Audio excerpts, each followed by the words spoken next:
Hello बच्चों, welcome to class 12th। आज हम क्लास 12th के बच्चों के लिए एनसीईआरटी बुक का 10th चैप्टर वेक्टर्स की थर्ड एक्सरसाइज 10.3 डिस्कस करेंगे, जिसमें हम सीखेंगे कि how to calculate the dot product और scalar product of two vectors. तो आइए शुरू करते हैं डेफिनेशन के साथ, बेसिक से साथ बिल्कुल, कि डॉट प्रोडक्ट क्या होता है। देखिए, डॉट प्रोडक्ट डिस्कस कर रहे हैं। मान लीजिए दो वेक्टर्स हैं हमारे पास, वेक्टर ए और वेक्टर बी, तो इनका डॉट प्रोडक्ट हम निकालना चाहते हैं। डॉट प्रोडक्ट को हम स्केलर प्रोडक्ट भी बोलते हैं, स्केलर प्रोडक्ट भी बोलते हैं डॉट प्रोडक्ट को।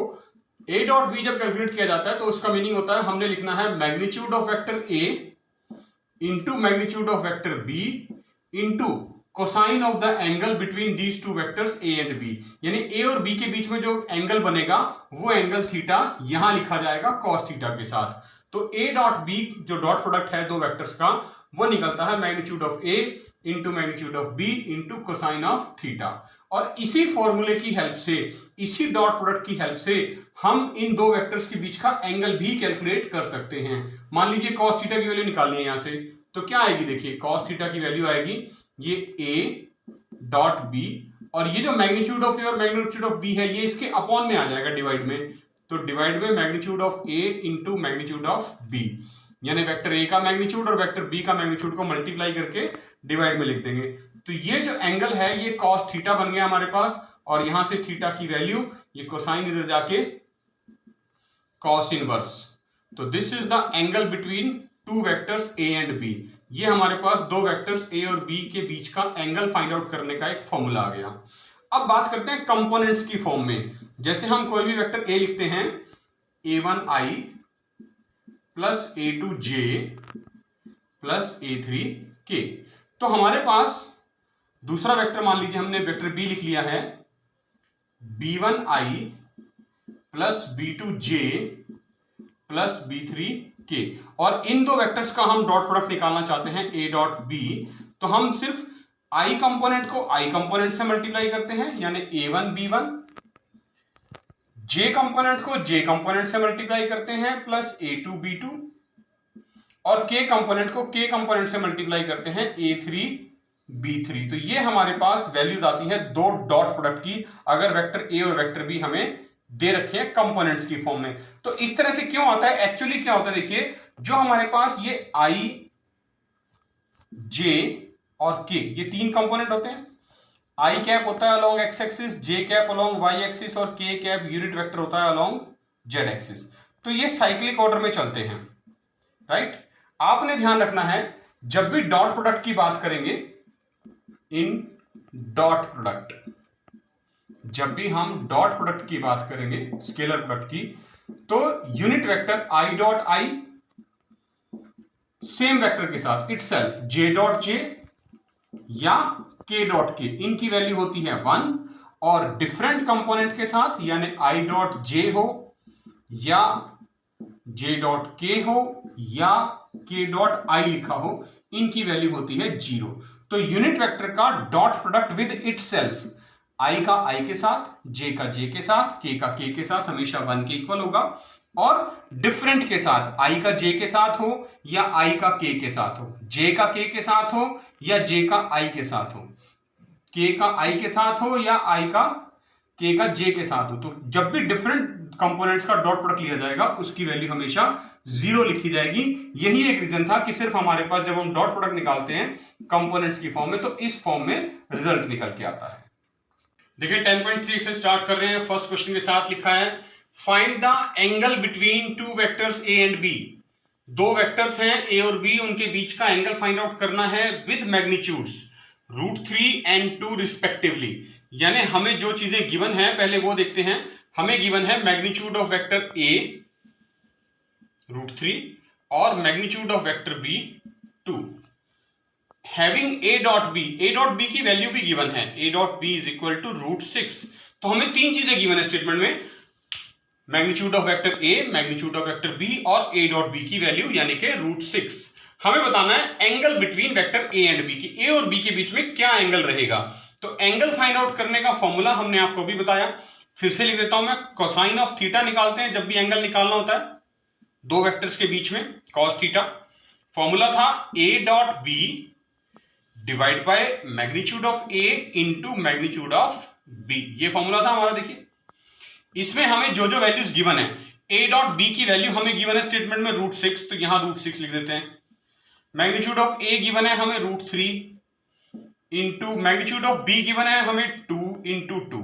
अब हमने इसको सॉल्व करना है। देखिए जो √6 है हम इसको लिख सकते हैं √3 मल्टीप्लाई √2 डिवाइड बाय √3 मल्टीप्लाई, और ये जो 2 लिखा है आप इस 2 को भी, आपको पता है बड़े आसानी से हम अच्छे तरीके से स्प्लिट कर सकते हैं। यहां पर √2 मल्टीप्लाई √2 लिख सकते हैं, क्योंकि √2 मल्टीप्लाई √2 2 होता है। तो हमने इस 2 को भी स्प्लिट कर लिया √2 मल्टीप्लाई √2 की फॉर्म में। √3 पहले से लिखा हुआ है, न्यूमरेटर में जो √6 था उसकी जगह हमने √3 मल्टीप्लाई √2 लिख लिया। क्या बेनिफिट हुआ ऐसे करने का? देखिए √3 से √3 कैंसिल हुआ, एक √2 से √2 कैंसिल हुआ, क्या बचा हमारे पास? हमारे पास बच रहा है cos थीटा की वैल्यू इज इक्वल टू 1/√2। और हमें पता है cos थीटा 1/√2 कब होता है?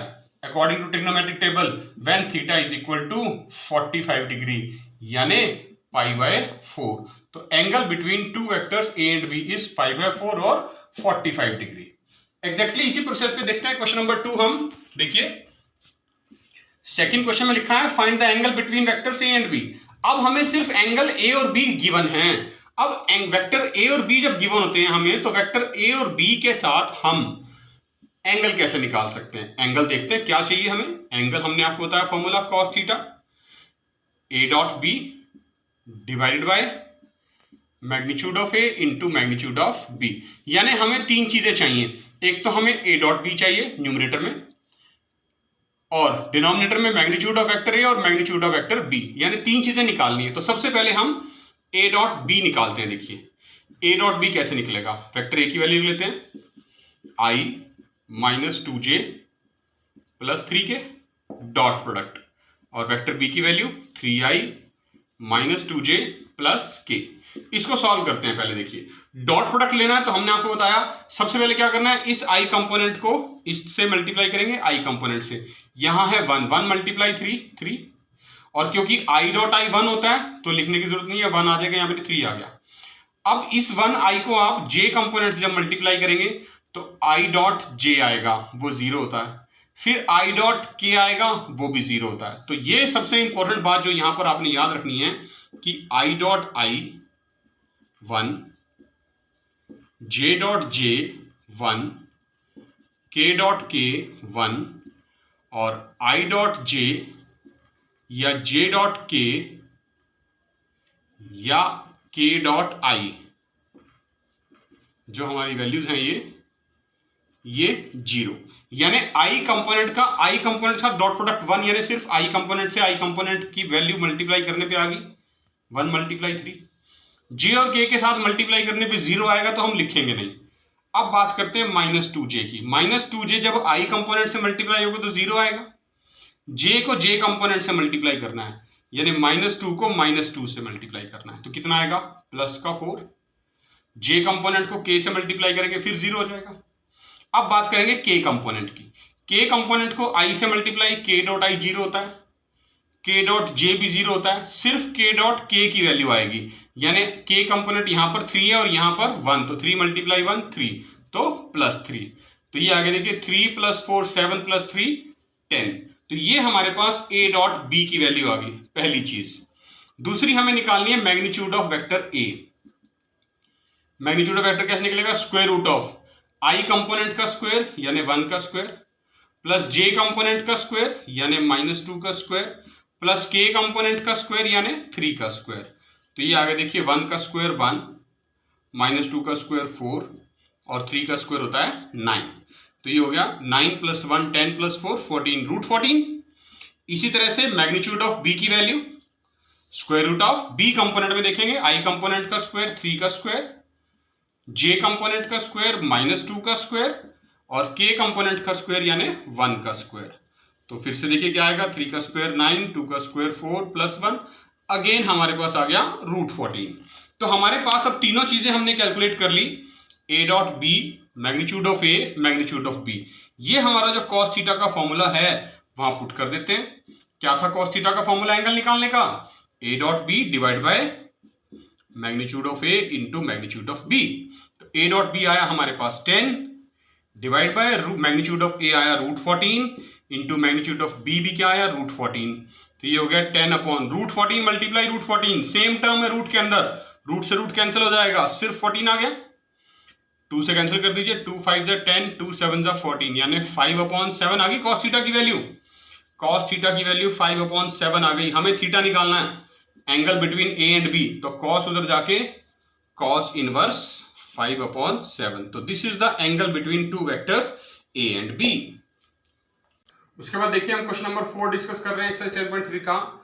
लिखा है find the projection, find out करनी है हमें of the vector i + 3j + 7k on the vector 7i - j + 8k, यानी पहले वाले वेक्टर की दूसरे वाले वेक्टर पे प्रोजेक्शन।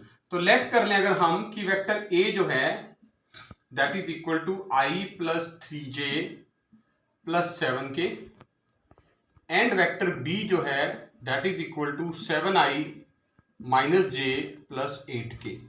हमें कैलकुलेट करना है projection of vector a on vector b, यानी वेक्टर a की प्रोजेक्शन वेक्टर b के ऊपर। तो जिस वेक्टर के ऊपर प्रोजेक्शन कैलकुलेट करनी होती है तो उसके लिए हम करते हैं a.b divide by magnitude of that particular vector b।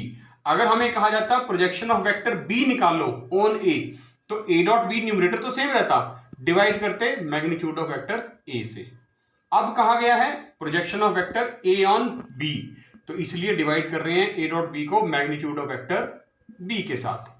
तो देखिए सिर्फ ये वैल्यूज पुट करनी है, a.b यानी a.b न्यूमरेटर में लिख रहे हैं हम, देखिए i + 3j + 7k dot vector b लिख रहे हैं 7i - j + 8k divide by magnitude of vector b। Magnitude कैसे निकाला जाता है, square root of vector b का निकालना है, i कंपोनेंट का स्क्वायर यानी 7 स्क्वायर प्लस j कंपोनेंट का स्क्वायर यानी -1 स्क्वायर प्लस k कंपोनेंट का स्क्वायर यानी 8 का स्क्वायर। तो ये हमारी निकल जाएगी projection of vector a on b।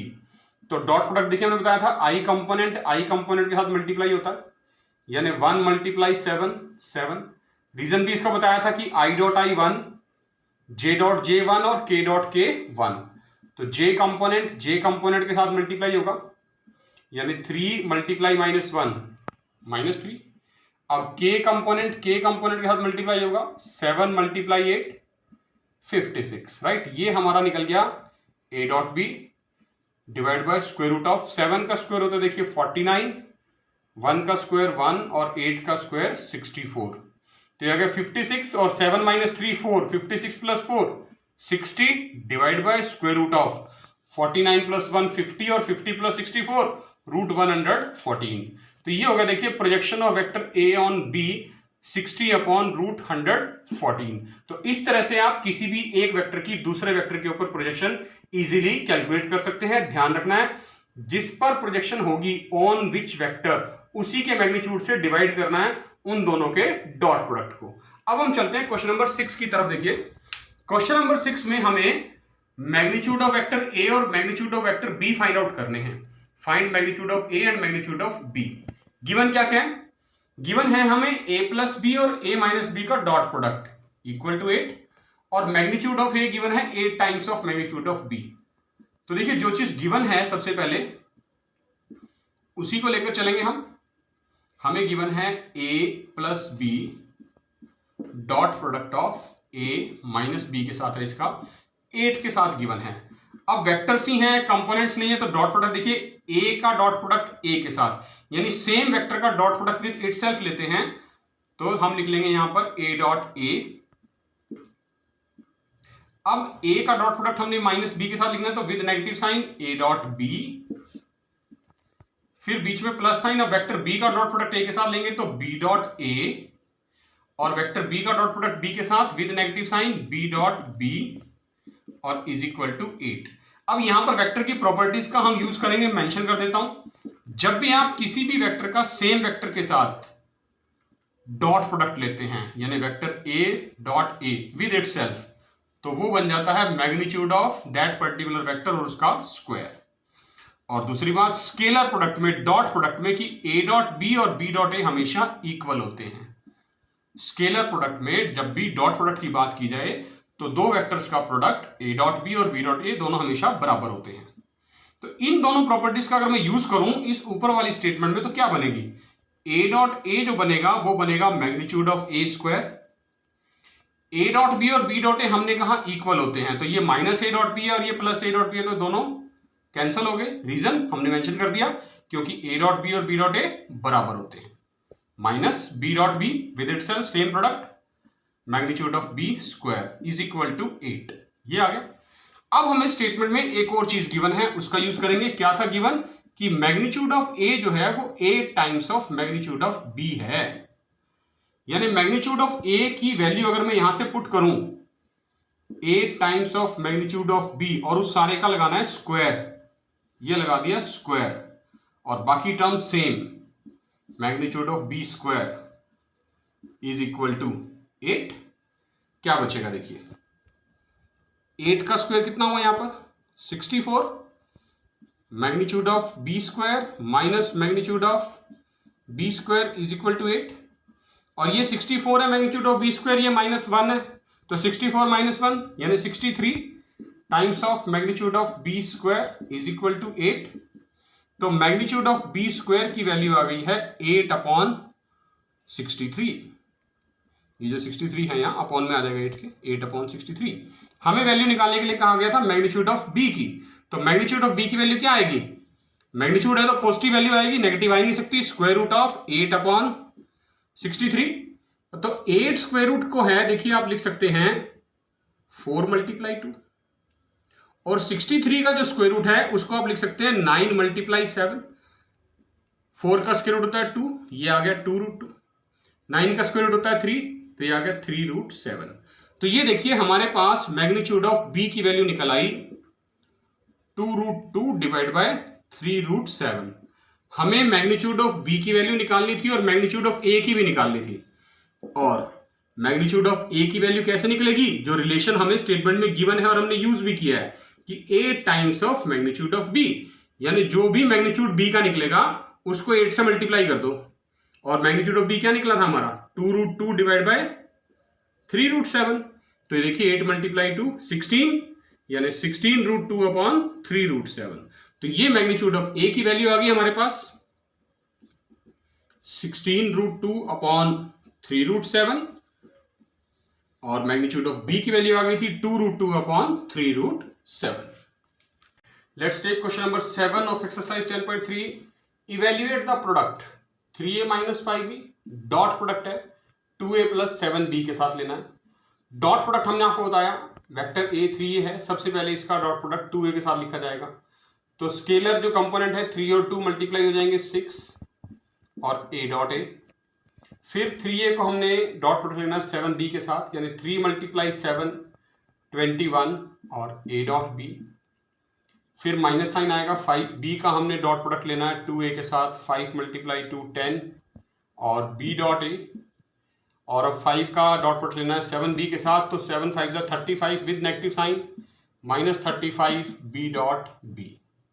हमने आपको प्रॉपर्टी बताई थी कि किसी भी डॉट प्रोडक्ट जब हम लेते हैं, किसी भी वेक्टर का dot product with itself same उसी वेक्टर के साथ जो होता है a dot a, that is equals to magnitude of a square, उस वेक्टर के स्क्वायर के इक्वल होता है। और दूसरी बात हमने बताई थी कि डॉट प्रोडक्ट में यानी स्केलर प्रोडक्ट में a डॉट b और b डॉट a दोनों इक्वल होते हैं। तो ये दोनों प्रॉपर्टीज का ध्यान रखना है जब भी आप डॉट प्रोडक्ट कैलकुलेट करेंगे, क्योंकि इन्हीं दोनों का यूज होता है। तो देखिए अब ये स्टेटमेंट जो हमारी क्या चेंज होगा इसमें, 6 जो ये a डॉट a लिखा है ये बन जाएगा magnitude of a square plus 21 a dot b minus 10 b dot a जो लिखा है, इस b डॉट a को मैं इस a डॉट b के इक्वल लिख सकता हूं, यानी -10 times of a dot b। b dot a को a डॉट b से चेंज कर दिया क्योंकि दोनों इक्वल हैं, और -35 b डॉट b लिखा है वो हो जाएगा हमारा मैग्नीट्यूड ऑफ b स्क्वायर। तो क्या बना देखिए product 6 times of magnitude of a square. ये a dot b same term हो गई अब, तो 21 - 10 11 plus 11 times of a dot b minus 35 times of magnitude of B square. तो this is the value of the product जो हमें given था, हमने यूज कर लिया, कैलकुलेट भी कर दिया। और यूज कौन सी प्रॉपर्टी की? ए dot A magnitude of a square और ए डॉट बी और बी डॉट ए इक्वल। यही दो प्रॉपर्टीज की हेल्प से आप कोई भी प्रोडक्ट बहुत इजीली कैलकुलेट कर सकते हैं। देखिए 9th क्वेश्चन में चलते हैं। 8th क्वेश्चन हमने आपके लिए छोड़ दिया है प्रैक्टिस के लिए। 9th क्वेश्चन में लिखा है find the magnitude of the vector x. Vector x का मैग्नीट्यूड निकालना है हमें if for a unit vector A.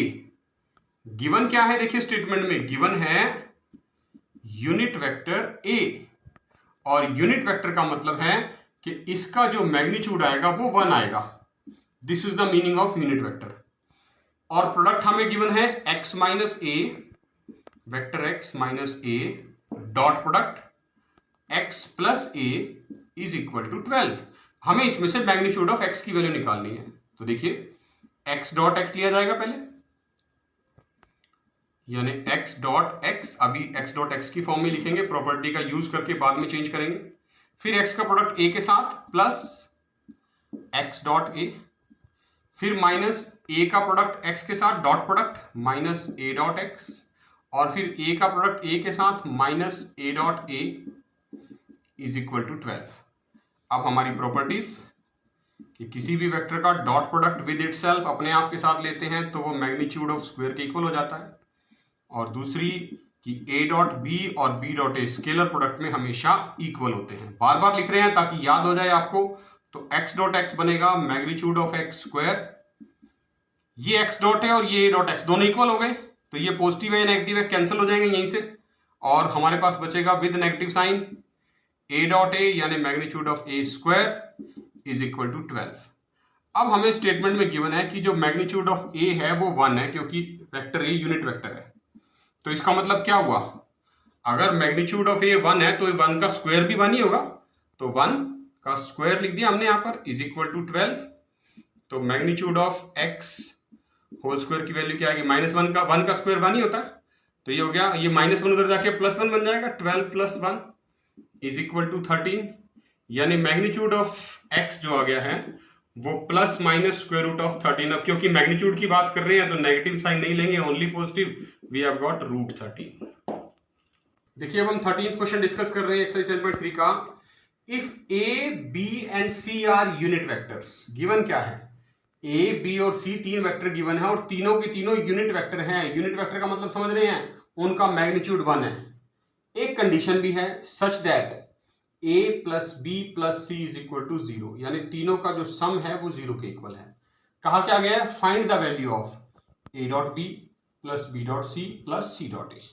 तो सबसे पहले हम लिखेंगे कि हमें गिवन क्या है। हमें गिवन है magnitude of vector a, magnitude of vector b और मैग्नीट्यूड ऑफ वेक्टर c। तीनों का मैग्नीट्यूड 1 है, यानी तीनों वेक्टर्स जो हैं यूनिट वेक्टर हैं और उनके मैग्नीट्यूड 1 के इक्वल हैं। और दूसरी चीज क्या गिवन थी कि a प्लस बी प्लस सी जो है दैट इज इक्वल्स टू 0। इसका इस्तेमाल करना है हमने, तो हमें ये गिवन है, इसी को साथ लेके चलते हैं। तो देखिए यहीं से स्टार्ट करते हैं। सबसे पहला स्टेप हम लिख रहे हैं squaring both sides. Squaring both sides, हम दोनों तरफ इसका स्क्वायर कर देते हैं। बहुत आसान है। a प्लस बी प्लस सी का सिंपल होल स्क्वायर का जो फॉर्मूला होता है वही अप्लाई करना है। आपने क्लास 10th में भी यूज किया हुआ है, 11th में भी यूज किया हुआ, बस वेक्टर की फॉर्म में है यहाँ पर, तो कोई इश्यू नहीं है। a plus b plus c whole square यानी डॉट प्रोडक्ट हो जाएगा a plus b plus c is equal to 0। 0 का स्क्वायर 0 ही होगा, तो a plus b plus c, a plus b plus c dot product हो गया, 2 बार मल्टीप्लाई कर दिया, स्क्वायर हो गया।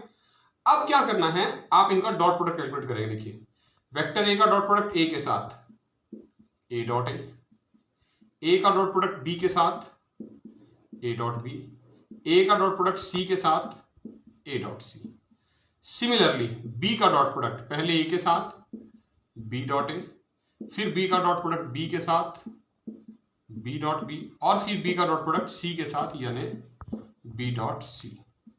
फिर c का डॉट प्रोडक्ट पहले a के साथ c डॉट a, फिर c का डॉट प्रोडक्ट वेक्टर b के साथ c डॉट b, और फिर c का डॉट प्रोडक्ट वेक्टर c के साथ यानी c डॉट c, और इज इक्वल टू में 0। अब प्रॉपर्टीज जो हमने यूज करनी है कि किसी भी वेक्टर का डॉट प्रोडक्ट विद इटसेल्फ जो होता है वो मैग्नीट्यूड ऑफ a स्क्वायर के इक्वल होता है, और दूसरी चीज कि a डॉट b और बी डॉट ए हमेशा इक्वल होते हैं। ये दो प्रॉपर्टीज का हमने यूज करना है। तो देखिए ए डॉट ए जो है ये बनेगा magnitude of a square plus a dot b as it is लिखा रहने देते हैं, अभी ए डॉट सी भी एज इट इज लिख लेते हैं। बी डॉट ए आ गया, हमने कहा था ए डॉट बी और बी डॉट ए बराबर होते हैं, तो इस बी डॉट ए के प्लेस पे मैं यहां पर ए डॉट बी लिख देता हूं, राइट।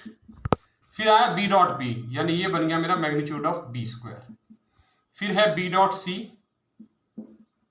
अब आया है सी डॉट ए। जैसे ए डॉट बी और बी डॉट ए बराबर थे, ऐसे ही ए डॉट सी और सी डॉट ए भी बराबर होंगे, तो मैं सी डॉट ए की जगह भी ए डॉट सी लिख देता हूं पहले की तरह। और फिर आएगा c dot b, c dot b को हम बी डॉट सी की फॉर्म में लिख लेते हैं क्योंकि दोनों सेम है। और फिर आएगा last term C dot C, यानी magnitude of C square equal to 0।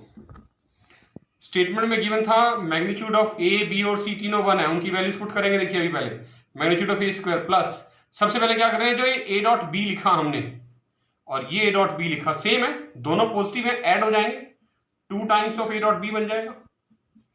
फिर ए डॉट सी और ये ए डॉट सी, ये भी दोनों ऐड हो जाएंगे, ये भी 2 times of A dot c बन गया।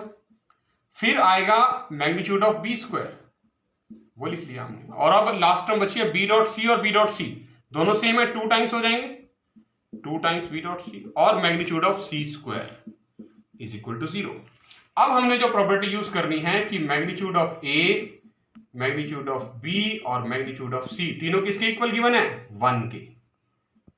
स्टेटमेंट में गिवन है ये बात, तो हम यहां पर यूज करेंगे। क्या आएगा, देखिए यहां 1 लिखना है मुझे, 1 का स्क्वायर 1 होता है, plus 2 times of A dot B, 2 times of A dot C, magnitude of B square 1 का स्क्वायर 1 होता है, 2 times of B dot C, magnitude of C square C 1 का स्क्वायर 1 होता है, इज इक्वल टू 0। अब देखिए ये 1 और ये 1, 3 हो गया, 3 plus 2 times of A dot B, 2 times of A dot c, 2 times of B dot c, तीनों में से 2 कॉमन ले लो, क्या बचा अंदर, a dot b plus b dot c पहले ले लेते हैं साइक्लिक ऑर्डर में, और फिर plus a dot c is equal to 0। ये प्लस का 3 उधर जाके माइनस का 3 बन जाएगा, 2 times of A dot b plus b dot c, और हमने आपको बताया ए डॉट सी लिखें या सी डॉट ए लिखें कोई फर्क नहीं पड़ता, both are equal, is equal to -3। तो ये 2 अब इसके अपॉन में चला जाएगा, और ये हमारे पास रिक्वायर्ड वैल्यू जो हमें कही गई थी स्टेटमेंट में कि find the value of A dot b plus b dot c plus c dot A is equal to -3, और ये वाला जो 2 यहां था साथ में ये अपॉन में आ गया, तो this value comes out to be -3/2। देखिए लास्ट क्वेश्चन डिस्कस कर रहे हैं एक्सरसाइज 10.3 का 18th question, MCQ based question है, बहुत इंपॉर्टेंट है, ध्यान से देखना है। If vector a is a non zero vector of magnitude A, given क्या है, गिवन देख लेते हैं। सबसे पहले हमें लिखा है कि जो वेक्टर ए दे रखा है उसका मैग्नीट्यूड स्मॉल ए के इक्वल है, and lambda is a non zero scalar, कोई भी नॉन जीरो स्केलर है lambda, then lambda into vector A, lambda into vector a is a unit vector, यानी लैम्डा स्केलर प्रोडक्ट का इस वेक्टर ए के साथ अगर हम डॉट प्रोडक्ट निकालें तो वो एक यूनिट वेक्टर होना चाहिए। यूनिट वेक्टर का मतलब क्या होता है, यूनिट वेक्टर का मतलब होता है मैग्नीट्यूड 1। तो कौन सी कंडीशन इन चारों में से ए बी सी डी, इन चारों ऑप्शन में से कौन सी कंडीशन सेटिस्फाई होगी कि जो ये लैम्डा डॉट ए है ये एक यूनिट वेक्टर बन जाए। तो हम क्या बनाना चाहते हैं, what we want to make और टू प्रूव, तो हम लिखेंगे टू प्रूव और to satisfy lambda dot A is a unit vector. Unit vector का मतलब क्या है कि इसका जो मैग्नीट्यूड है, मतलब दैट इज लैम्डा डॉट ए, ये जो लैम्डा डॉट ए है इस सारे का जो मैग्नीट्यूड है that should be equal to 1। कब होगा वो, इफ कि इन चारों कंडीशन में से कोई भी एक कंडीशन सेटिस्फाई करे। तो देखिए हम क्या करते हैं, हम ये लैम्डा डॉट ए का मैग्नीट्यूड 1 के इक्वल रख लेते हैं, ठीक है, और इसको सॉल्व करते हैं। Lambda dot A is equal to 1 और मैं लिख देता हूं इफ, ये पॉसिबल कब है। अब देखिए लैम्डा का मैग्नीट्यूड स्केलर है, magnitude of lambda into magnitude of vector a is equal to 1 आ गया। इफ, अब मैग्नीट्यूड ऑफ लैम्डा तो मैग्नीट्यूड ऑफ लैम्डा रहने वाला है क्योंकि लैम्डा नॉन जीरो स्केलर है, हमें इसकी वैल्यू नहीं पता। स्टेटमेंट में दे रखा है ये जो मैग्नीट्यूड ऑफ वेक्टर ए है that is equal to small A, ये गिवन है, तो इसकी जगह इसकी वैल्यू पुट कर दे, small A is equal to 1 if. अब यहां से इस स्मॉल ए की अगर वैल्यू कैलकुलेट की जाए तो ये जो मैग्नीट्यूड ऑफ लैम्डा लिखा है ये इस 1 के अपॉन में आ जाएगा, 1 अपॉन मैग्नीट्यूड ऑफ लैम्डा। तो ये कंडीशन अगर सेटिस्फाई हो जाए कि small A is equal to 1 upon magnitude of lambda आ जाए तो ये लैम्डा डॉट ए जो है वो एक यूनिट वेक्टर बन जाता है। अब हमें अपनी चारों कंडीशन में से चेक करना है कि हमारी कंडीशन कौन सी है। पहली में लैम्डा 1 लिखा है, दूसरी में -1 लिखा है, तीसरी में ए और मैग्नीट्यूड लैम्डा इक्वल लिखे हैं, चौथी कंडीशन देखिए डी कंडीशन जो है, ये डी ऑप्शन जो है, ये हमारा जो आंसर निकला है A is equal to 1 upon magnitude of lambda, इसको सेटिस्फाई कर रहा है। यानी lambda dot A is a unit vector if जो magnitude of a vector A लिखा था हमने small A is equal to 1 upon magnitude of lambda हो जाए तो हमारा ये जो प्रोडक्ट है लैम्डा और ए का ये एक यूनिट वेक्टर बन जाएगा। This is what we want to prove, so option D is the right answer. देखा बच्चों आपने, ये थी एक्सरसाइज 10.3 क्लास 12th की वेक्टर्स चैप्टर्स की 10th चैप्टर जो था हमारा वेक्टर्स एनसीईआरटी बुक का। हमने इसमें सीखा है कि दो वेक्टर्स का डॉट प्रोडक्ट यानी स्केलर प्रोडक्ट किस तरह से कैलकुलेट करते हैं और how to find out the angle between two given vectors यानी कॉस थीटा। आपने इन सभी कॉन्सेप्ट्स को ध्यान से देखना है, सीखना है और इनके नोट्स अपनी नोटबुक में प्रिपेयर करने हैं। जो क्वेश्चंस आपके लिए छोड़ दिए गए हैं उनकी आपने प्रैक्टिस करनी है और अपना ध्यान रखिए, अपने घर में रहिए, स्वस्थ रहिए, खूब मन लगा के पढ़िए। हम बहुत जल्द नेक्स्ट एक्सरसाइज 10.4 के साथ आपको फिर मिलेंगे, तब तक के लिए थैंक यू।